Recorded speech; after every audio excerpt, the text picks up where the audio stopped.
Hey everyone! Today we're peeling back the layers on a topic that's as intriguing as it is controversial. Picture this: a narcissist, driven by a lack of emotional empathy and guilt, relentlessly pursuing their own desires. It's like they're in their own world, right? This kind of behavior is all about boosting their ego and gaining long-term benefits. It's like they're playing a game where they're the only player that matters. Now, this is where it gets juicy. Our story today zeroes in on a certain spouse within the royal circle, a master in the art of manipulation. They use envy, pseudo-empathy, and jealousy like tools in a toolbox, shaping situations to suit their narrative. It's all about them, all the time. And guess what's stirring the pot now? The upcoming season of The Crown, which delves into the tragic passing of Diana, Princess of Wales. This is a sensitive subject, especially for the author of Spare, who's shown deep empathy in his writings. On one hand, we have the Prince of Pink Pancakes, a title that comes with its own baggage. On the other, there's his wife, a maestro of public image, who's even managed to spin the tragic televised death of her mother-in-law to focus on herself. Have you seen The Crown? I've binged the first 3 seasons myself, and while it takes creative liberties with history, the performances and production are top-notch. It's compelling, though not always a mirror of reality. And that's the thing. We often believe that the dialogue in shows like this is a carbon copy of real-life conversations. But let's be real, only those who were actually there know the true story. So, as we gear up for this new season, remember, in the world of royal drama, things aren't always as they seem. Stay tuned for more insights and intriguing tales from the lives of the royals. All right, let's keep the royal tea spilling. The plot thickens as we delve deeper into the world of royal drama, especially with the final season of The Crown on the horizon, focusing on Princess Diana's heartbreaking demise. And guess who's making waves again? The same spouse we talked about earlier, who's now using this tragedy to spin her own narrative. Talk about being self-centered, but here's the twist: she's got a trick up her sleeve. A PR article in Marie Claire paints her as the epitome of a caring and supportive partner, right as the show is about to air. It's like she's playing chess while everyone else is playing checkers. And this article? It's her queen move.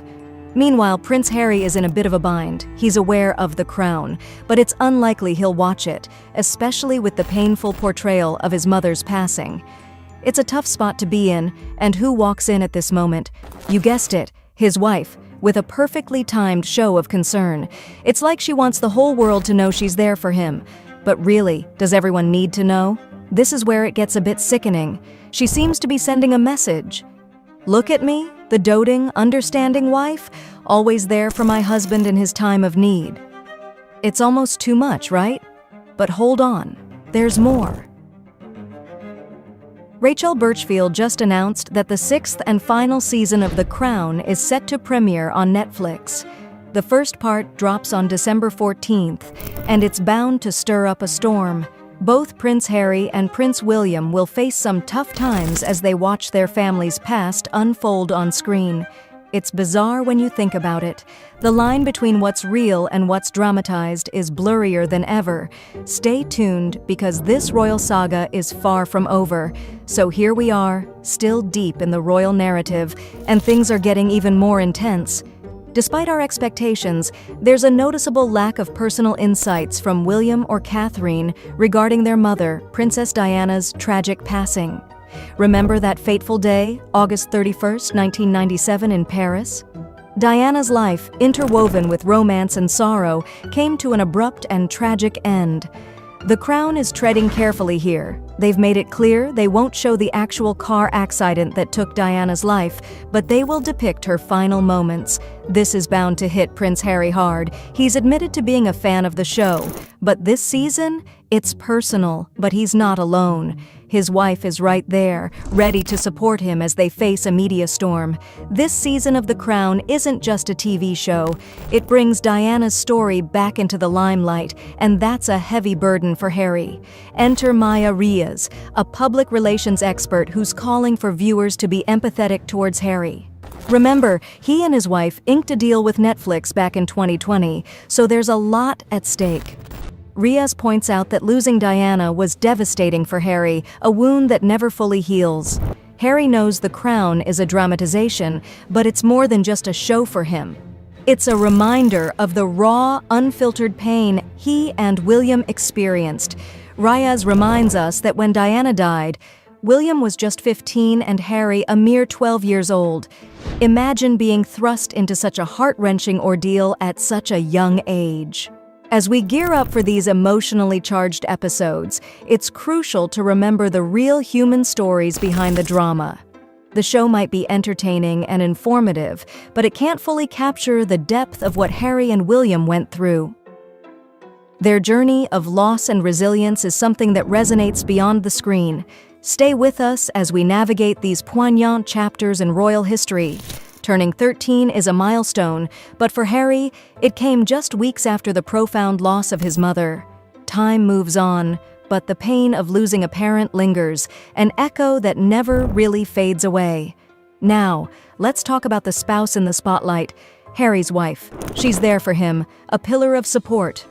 As the world revisits the tragedy of Diana's passing, but here's where it gets controversial. Some see her support as genuine, while others, well, they're calling it a masterclass in manipulation. It's like she's playing a role in a drama of her own making, crafting an image of the caring, supportive partner. But let's take a step back. Is it all just a facade? Critics argue that it's all for show, a calculated move by someone who, they claim, lacks real emotional empathy. They see her actions as an attempt to steal the spotlight, even in moments that should be solely about Harry and his loss. It's a delicate dance of public perception and private reality. The question lingers, is this support genuine, or is it a strategic move to shape public opinion? Meanwhile, The Crown is gearing up to bring this chapter of royal history to life. They've released images of Elizabeth Debicki as Diana and Khalid Abdallah as Dodi aboard a yacht and a private jet. The actors capture the tension and apprehension of those final, fateful moments. As these episodes approach, we're reminded that behind the drama and the headlines are real people with real emotions. The show might be a window into their world, but it's just a glimpse. The full spectrum of their experiences, especially something as personal as grief, remains theirs alone. As we watch, let's remember the humanity at the heart of this royal saga. Stay tuned for more insights and updates as we continue to explore the complex tapestry of royal life. In the world of The Crown, the drama continues to unfold. We've got Elizabeth Debicki stepping into the shoes of Diana, complete with touching scenes featuring the young princes. It's a portrayal that's sure to tug at heartstrings. Yet, don't expect the royal family to chime in on this. They're known for their silence on such matters. But what about Harry and his wife? Maya Riaz suggests they're likely to stay mum on the series too. Interestingly, their silence is already spoken for by a Par article. It's like the article is doing the talking for them, painting a picture of their stance without them having to say a word. And if they were to comment, it would probably align with their advocacy for mental health and breaking down stigmas. But let's peel back the layers here. Their involvement often seems to be more about appearances, maintaining a certain image. It's like they're checking off boxes, make an appearance, talk about mental health, and keep up the facade. A prime example? Their appearance at the inaugural Archewell event in New York City. There, Harry's wife spoke about motherhood amidst parents who had faced the unimaginable loss of their children. Talk about timing. This brings us back to the crux of the matter, the seemingly narcissistic tendencies of Harry's wife. Her ability to turn the narrative around to focus on herself is something to behold. Even in discussions about death, she somehow finds a way to make it about her. And there you have it. What are your thoughts on this unfolding drama? Feel free to share your opinions and discuss. Remember, no need to subscribe or like, we're just here for the conversation. Thanks for tuning in, and keep an eye out for more updates on this royal roller coaster. Have a great day!